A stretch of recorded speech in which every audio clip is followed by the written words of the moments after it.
जब वैदिक सभ्यता बदल रही थी, भारत चुपचाप नहीं बदल रहा था। ये एक ऐसा समय था जब पुरानी दुनिया खत्म नहीं हो रही थी, वो खुद को बदल रही थी। और उसी बदलाव के बीच एक नई शक्ति जन्म ले रही थी। अब लोग सिर्फ जनजातियों में नहीं रहते थे, अब वे एक जगह बस चुके थे। जमीन उनकी पहचान बन चुकी थी और सीमाएं खींची जा रही थीं। पहली बार इंसान ने कहा, ये जमीन मेरी है। और यहीं से पहले लोग जन में रहते थे, छोटे छोटे समूह, जहां सब एक दूसरे को जानते थे, फैसले साथ में होते थे। लेकिन जैसे जैसे जनसंख्या बढ़ी, जमीन की जरूरत बढ़ी, वैसे वैसे जनपद बन गए और जनपद महाजनपद बन गई। मतलब छोटी समूह अब बड़ी राज्यों में बदल चुकी थी। और यहीं भारत में पहली बार राजनीति अपने असली रूप में सामने आई। अब सिर्फ जीना नहीं था, अब शासन करना था। अब सिर्फ समाज नहीं था, अब सत्ता था। और जहां सत्ता होती है, वहां संघर्ष भी होता है। अब युद्ध सिर्फ छोटी झगड़े नहीं रहे, अब सेनाएं बन रही थीं, हथियार बनाए जा रहे थे, रणनीतियां तैयार हो रही थी। पहली बार भारत ने ऑर्गेनाइज्ड वॉर देखा। ये जमीन की लड़ाई नहीं थी, ये पावों की लड़ाई थी। और इसी केओस के बीच उभरे महाजनपदास पीरियड, जहां 16 शक्तिशाली राज्य अपने अपने अस्तित्व के लिए लड़ रहे थे। हर राज्य खुद को सबसे पावरफुल बनाना चाहता था, हर राजा विस्तार चाहता था, हर सीमा खतरे में थी। और यहीं से भारत का फ्यूचर तय होना शुरू हुआ। कल्पना करो, एक ऐसा भारत जो एक देश नहीं था, बल्कि कई टुकड़ों में बटा हुआ था। हर टुकड़ा एक राज्य, एक शक्ति, कुछ बड़े कुछ छोटी, लेकिन सभी महत्वाकांक्षी। ये भारत का पहला पॉलिटिकल बैटलफील्ड था। ये बदलाव सिर्फ राजनीति तक सीमित नहीं था, समाज भी बदल रहा था। अब शहर बन रहे थे, व्यापार बढ़ रहा था, इकोनॉमी मजबूत हो रही थी और लोग पहली बार अपनी पहचान एक राज्य से जोड़ने लगे। मतलब ट्राइबल आइडेंटिटी स्टेट आइडेंटिटी में बदल रही थी। अब जरा सोचो, इतने सारे राज्य, इतनी सारी शक्तियां, इतनी सारी लड़ाइयां, क्या ये हमेशा ऐसे ही चलता रहता, या कोई एक इन सबको खत्म करके एक बड़ा साम्राज्य बनाता? और यहीं से शुरू होती है भारत के सबसे महान साम्राज्य की कहानी। लेकिन उससे पहले हमें समझना होगा इन 16 राज्यों की कहानी, क्योंकि यही भारत के इतिहास की असली नींव है। और अगले कुछ मिनटों में आप देखेंगे कैसे एक बिखरा हुआ भारत धीरे धीरे एक शक्ति बनने वाला था। हर बड़ी सभ्यता एक छोटे कदम से शुरू होती है, और भारत की राजनीतिक कहानी शुरू हुई जन से। जन मतलब एक छोटा समूह, एक ट्राइब, एक परिवार जैसा समाज, जहां सब एक दूसरे को जानते थे, सब मिलकर काम करते थे और फैसले साथ में लिए जाते थे। कोई बड़ी सेना नहीं, कोई बड़ी राजनीति नहीं, बस सर्वाइवल और साथ रहना। ये इन जनों का जीवन बहुत सिंपल था। वे पशुपालन करते थे, थोड़ा बहुत खेती करते थे, प्रकृति पर निर्भर रहते थे। उनके लिए जमीन ओनरशिप नहीं थी, जमीन सबकी थी। मतलब प्राइवेट प्रॉपर्टी का कॉन्सेप्ट अभी नहीं आया था।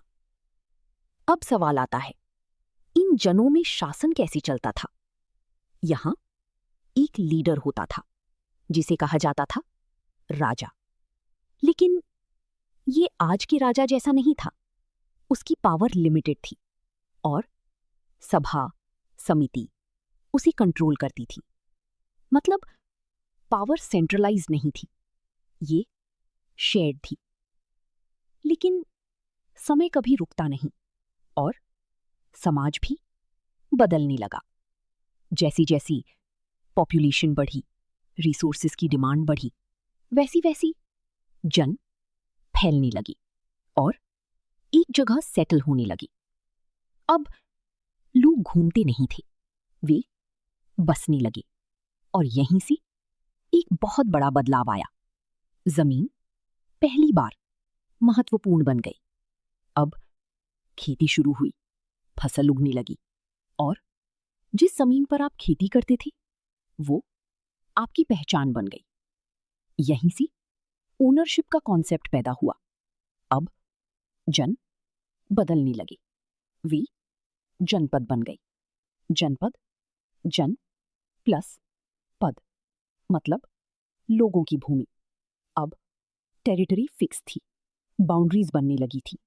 मतलब पहली बार लोग जमीन से जुड़ गए। लेकिन जहां बाउंड्रीज होती हैं वहां टकराव भी होता है। अब एक जनपद दूसरे से टकराने लगा। क्यों?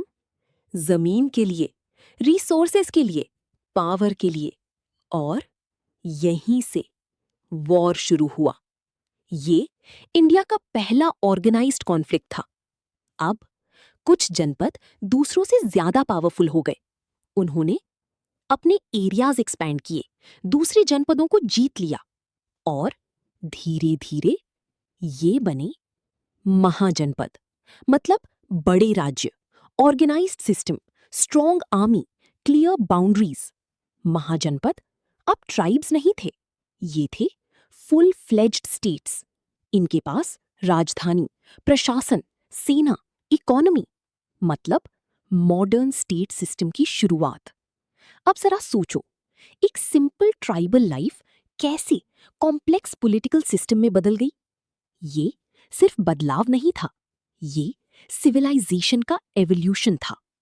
अब जब ये महाजनपद बन चुकी थी तो सवाल ये था, इनमें से सबसे पावरफुल कौन बनेगा और कौन इतिहास बदल देगा। अगले भाग में हम जानेंगे इन 16 महाजनपदों की पूरी कहानी। अब जब जन महाजनपद बन चुके थे तो भारत एक नहीं बल्कि कई हिस्सों में बंट चुका था और हर हिस्सा एक शक्ति था। कल्पना करो, एक ऐसा भारत जहां कोई एक राजा नहीं, कोई एक सरकार नहीं, बल्कि 16 अलग अलग राज्य, 16 अलग अलग शक्तियां। ये भारत का पहला पॉलिटिकल बैटलफील्ड था। इतिहास के अनुसार इस समय 16 महाजनपद थे, हर एक यूनिक, पावरफुल, एम्बिशियस। लेकिन सभी बराबर नहीं थे। कुछ बहुत पावरफुल थे, कुछ कमजोर। अब जानते हैं उन राज्यों को जिन्होंने इतिहास बदला। अगर इस समय कोई सबसे पावरफुल था तो वो था मगध। आज का इसकी राजधानी, राजगृह, राजगीर।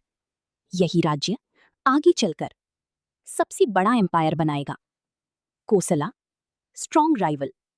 मगध का सबसे बड़ा राइवल कोसला, आज का पूर्वी उत्तर प्रदेश, ये भी बहुत पावरफुल था।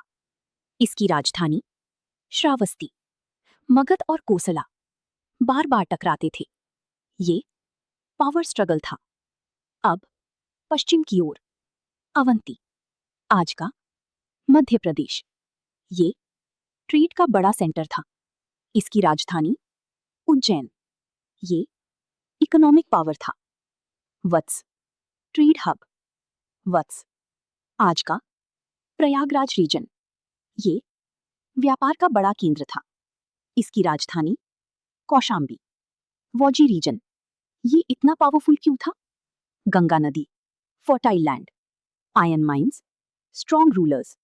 लेकिन इनके अलावा भी कई और राज्य थे, जैसे अंग, गांधार, कंबोज, मत्स्य, चीदी, कुरु, पांचाल, सूरसेन, अस्सक, वज्जी। हर एक का अपना कल्चर, सिस्टम, पावर स्ट्रक्चर। ये डाइवर्सिटी इंडिया की सबसे बड़ी ताकत थी। अब जब इतने सारे राज्य थे तो टकराव होना तय था।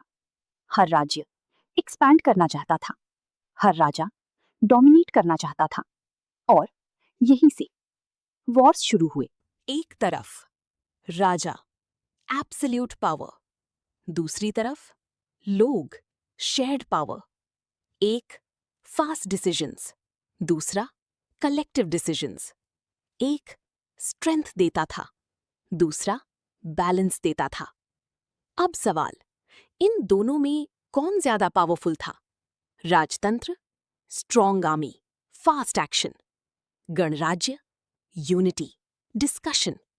लेकिन हिस्ट्री बताती है कि राजतंत्र ज्यादा पावरफुल साबित हुआ, क्योंकि वॉर में स्पीड जरूरी थी, यूनिटी मेंटेन करना मुश्किल था। अब जरा सोचो, आज हम डेमोक्रेसी में रहते हैं, लेकिन उसकी जड़ इतनी पुरानी है। ये इंडिया की सबसे बड़ी लेगेसी है, 2500 साल पहले एग्जिस्ट करती थी। अब जब स्टेट्स बन चुके थे, सिस्टम्स बन चुके थे, तो अब असली खेल शुरू होना था, पावर का, वॉर का और डोमिनेंस का। और इस खेल में सबसे आगे था मगधा। अगले भाग में हम जानेंगे कैसे ये राज्य पूरी भारत का सबसे बड़ा एम्पायर बना। अब तक हमने देखा कैसे राज्य बने, युद्ध शुरू हुए, सत्ता की लड़ाई बढ़ी। लेकिन एक सवाल अब भी बाकी है, इतने बड़े राज्य चलते कैसे थे? सेना पैसे से चलती है, राज्य संसाधनों से चलते हैं, और यहीं से शुरू होती है इकोनॉमी की असली कहानी। सबसे पहले आधार था खेती।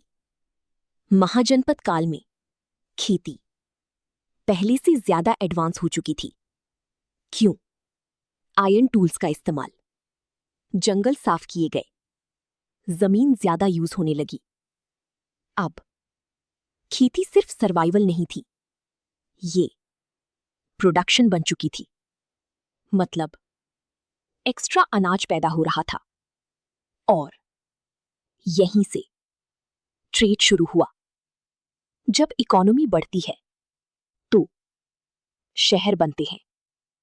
महाजनपद काल में कई बड़े शहर उभरे, जैसे राजगीर, कौशाम्बी, उज्जैन। ये शहर ट्रेड हब्स थे, पॉलिटिकल सेंटर्स थे। मतलब इंडिया अर्बन सोसाइटी में बदल रहा था। अब सबसे बड़ा बदलाव व्यापार में आया। पहले लोकल एक्सचेंज होता था, अब लॉन्ग डिस्टेंस ट्रेड शुरू हुआ। राज्य आपस में सामान का आदान प्रदान कर रहे थे। क्या ट्रेड होता था? अनाज, कपड़ा, धातु, आयरन, कॉपर, हस्तशिल्प। मतलब इकोनॉमी डाइवर्सिफाई हो रही थी। अब आता है सबसे बड़ा बदलाव, सिक्के, पंच मार्क्ड कॉइन्स, इंडिया की पहली करेंसी। अब बार्टर सिस्टम खत्म होने लगा और मनी इकोनॉमी शुरू हुई। ये एक इकोनॉमिक रेवोल्यूशन था।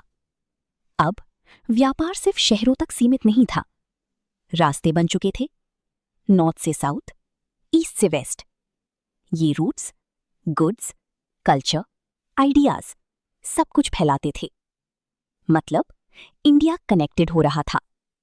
अब समाज बदल रहा था। लोग अलग अलग काम करने लगे, जैसे किसान, व्यापारी, कारीगर, सैनिक। मतलब डिवीजन ऑफ लेबर शुरू हो गया था। अब सबसे इंपॉर्टेंट सवाल, राज्य पैसा कैसे कमाता था? उत्तर, कर, टैक्स। लोग अपनी इनकम का हिस्सा देते थे और राज्य सेना चलाता था, प्रशासन चलाता था, मतलब ऑर्गेनाइज्ड टैक्सेशन सिस्टम शुरू हो चुका था। अब सबसे इंपॉर्टेंट बात, जो राज्य इकोनॉमिकली स्ट्रांग था वही मिलिटरीली स्ट्रांग था, और यहीं पर मगध सबसे आगे था, क्योंकि fertile land, resources, trade routes, मतलब पावर की असली जड़ इकोनॉमी थी। अब जरा सोचो, आज भी जो देश इकोनॉमिकली स्ट्रांग है वही पावरफुल है, और ये कॉन्सेप्ट आज नहीं 2500 साल पहले शुरू हो चुका था। अब जब इकोनॉमी स्ट्रांग हो चुकी थी, स्टेट्स पावरफुल हो चुके थे, तो अब एक और बदलाव आने वाला था जो पूरी समाज को हिला देगा। धर्म का क्रांति और नई सोच का जन्म। Important part, Buddhism and Jainism. अब तक हमने देखा कैसे राज्य बने, युद्ध हुए, इकोनॉमी बढ़ी, लेकिन इतनी प्रगति के बावजूद इंसान के अंदर एक सवाल अभी भी था। जीवन का मतलब क्या है, दुख क्यों है, और इससे मुक्ति कैसे मिले? महाजनपद काल में समाज तेजी से बदल रहा था, लेकिन हर बदलाव अच्छा नहीं होता। इस समय जटिल यज्ञ, ब्राह्मणों का डोमिनेंस, कॉस्टली पूजा, आम आदमी परेशान था। धर्म सिंपल नहीं रहा, वो कॉम्प्लिकेटेड बन गया था। और जब समाज सवाल पूछता है तो क्रांति होती है, और इसी समय जन्म हुआ बुद्धिज्म, जैनिज्म, दो ऐसी सोच जिन्होंने पूरी दुनिया बदल दी। अब कहानी एक ऐसे इंसान की जो राजकुमार था, गौतम बुद्धा, जिनका जन्म लुम्बिनी में हुआ। उन्होंने दुख देखा, बीमारी देखी, मृत्यु देखी, और उन्होंने समझा कि जीवन दुख से भरा है, और उन्होंने महल छोड़ दिया सच्चाई की खोज में, और बोधि वृक्ष के नीचे उन्हें मिला ज्ञान। बुद्ध ने कहा, 4 आर्य सत्य, 4 नोबल ट्रूथ्स, अष्टांग मार्ग, 8 फोल्ड पाथ। उन्होंने सिखाया मध्यम मार्ग, मिडिल पाथ, अहिंसा, सरल जीवन, मतलब धर्म आसान हो गया। अब एक और महान व्यक्ति, महावीरा, उन्होंने कठोर तपस्या की और सिखाया अहिंसा, सत्य, अपरिग्रह, मतलब हर जीव महत्वपूर्ण है। अब सवाल, लोग इन नए धर्मों की ओर क्यों गए? क्योंकि सरल थे, सस्ते थे, सबके लिए खुले थे, कोई कास्ट बैरियर नहीं, कोई कॉम्प्लेक्स रिचुअल नहीं। ये लोगों की जरूरत थी। इन धर्मों ने समाज को बदल दिया। अब इक्वालिटी की बात हुई, कंपैशन बढ़ा, वायलेंस कम हुआ, और इंडिया स्पिरिचुअल सेंटर बन गया। अब जरा सोचो, जब समाज बहुत कॉम्प्लेक्स हो जाता है तो वो सिंप्लिसिटी की ओर लौटता है, और यही इस रेवोल्यूशन की असली ताकत थी। अब जब समाज बदल चुका था, सोच बदल चुकी थी, तो अब एक ऐसा राज्य उभरने वाला था जो पूरे भारत को एक करेगा, और उसकी कहानी शुरू होगी चंद्रगुप्त मौर्य और चाणक्य। अब तक भारत 16 महाजनपदों में बटा हुआ था।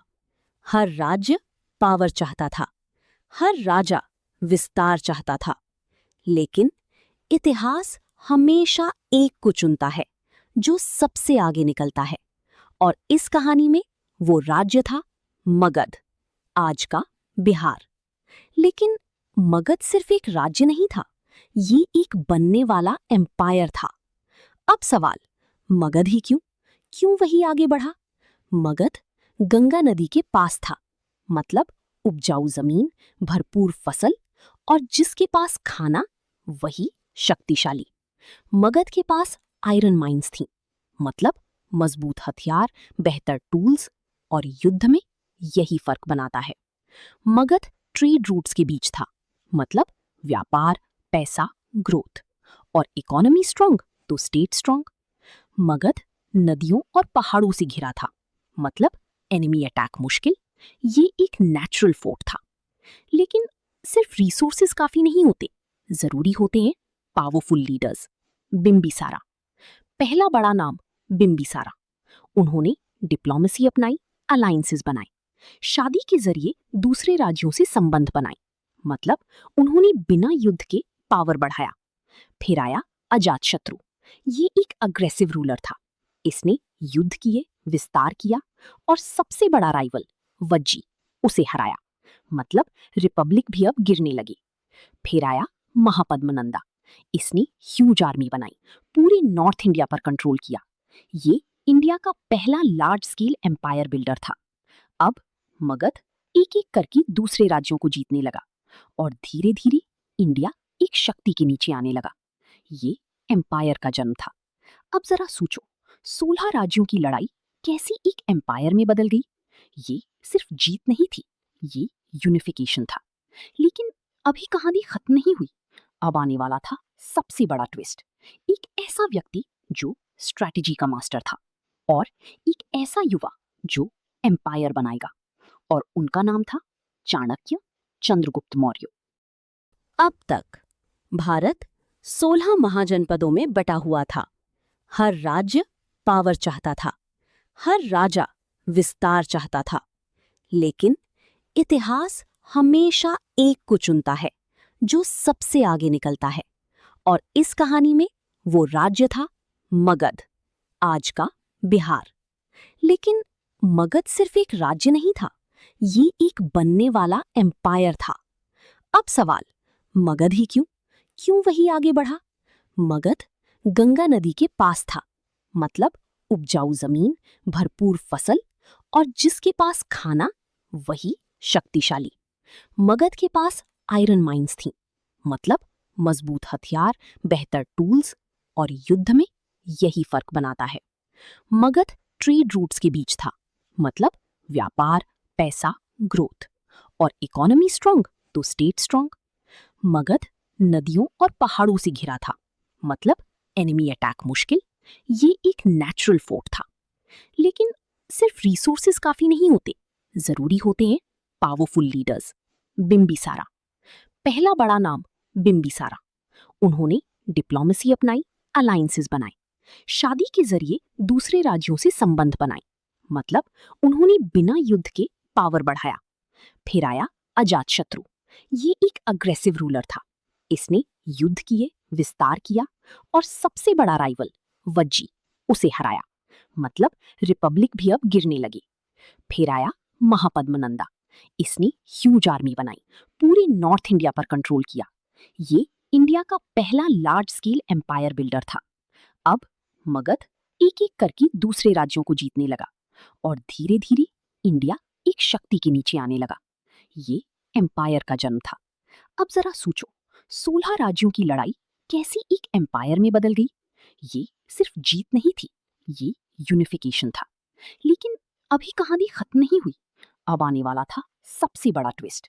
एक ऐसा व्यक्ति जो स्ट्रैटेजी का मास्टर था और एक ऐसा युवा जो एम्पायर बनाएगा, और उनका नाम था चाणक्य चंद्रगुप्त मौर्य। अब भारत सिर्फ राज्यों का समूह नहीं रहा था। अब ये शक्ति का मैदान बन चुका था, जहां हर राज्य, हर राजा, हर सेना सिर्फ एक चीज चाहती थी, सत्ता। वॉर बिगिंस, संघर्ष का नया दौर। जैसे जैसे महाजनपद मजबूत हुए, वैसे वैसे युद्ध बढ़ने लगे। अब छोटी लड़ाइयां नहीं थीं, अब ऑर्गेनाइज्ड वॉर्स शुरू हो चुके थे। ये इतिहास का नया मोड़ था। पहली बार राज्य राज्य से टकरा रही थी, सीमाएं बदल रही थीं। और भारत खून और राजनीति दोनों देख रहा था।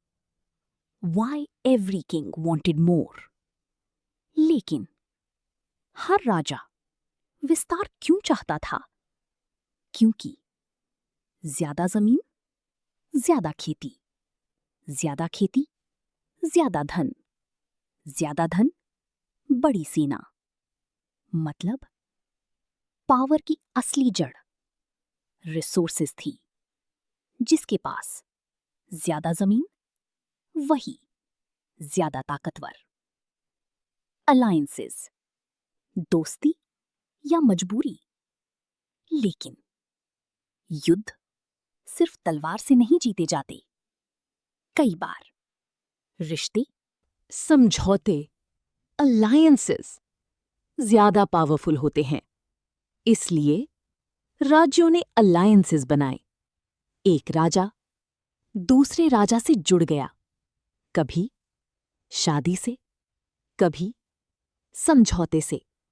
लेकिन राजनीति में दोस्ती हमेशा स्थायी नहीं होती। जहां पावर होती है, वहां विश्वास कम होता है। और यही हुआ। अलायंसेस बने और टूटे। वचन दिए गए और तोड़े गए। क्योंकि राजनीति में कोई स्थायी मित्र नहीं होता। अब ये सिर्फ युद्ध नहीं था, ये सर्वाइवल का खेल था। कमजोर राज्य निगल लिए जाते थे, छोटे राज्य बड़े राज्यों में मिल जाते थे, और धीरे धीरे सिर्फ ताकतवर बचते गए। यही नेचर का रूल था, और हिस्ट्री का भी। मगधा मूव्स फॉरवर्ड, और इस केओस में एक राज्य लगा लड़ रहे थे, लेकिन मगध सीख रहा था। वो सिर्फ युद्ध नहीं लड़ रहा था, वो एम्पायर बनने की तैयारी कर रहा था। अब पावर स्ट्रगल पीक पर था। हर दिशा में तनाव, हर सीमा पर खतरा, हर राजा के मन में डर, और हर राज्य के सामने एक ही सवाल, जीत या मिट जाना। अब जरा सोचो, कुछ सदियों पहले यहां छोटे जन थे, फिर जनपद बने, फिर महाजनपद बने, और अब एम्पायर का विचार जन्म ले चुका था। महाजनपदास सिर्फ राज्य नहीं थे, ये फ्यूचर इंडिया की नींव थे। यहीं से सेंट्रलाइज्ड पावर शुरू हुई, यहीं से बड़े साम्राज्यों की शुरुआत हुई, और यहीं से इतिहास बदलने वाला था। लेकिन अब आने वाला था एक ऐसा इंसान जो इन सब राज्यों को हिला देगा और पहली बार भारत को एक करेगा। उसका नाम था चंद्रगुप्त मौर्य, और उसके पीछे एक ऐसा दिमाग था जिसने राजनीति को बदल दिया। उसका नाम चाणक्य। अगले वीडियो में हम देखेंगे इंडिया की सबसे पावरफुल स्टोरी, जहां एक टीचर, एक स्टूडेंट मिलकर इतिहास बदल देंगी। सिर्फ स्थायी हित होते हैं। अगर आपको ये कहानी सिर्फ इतिहास नहीं बल्कि एक जर्नी लगी, तो इस वीडियो को लाइक जरूर करें।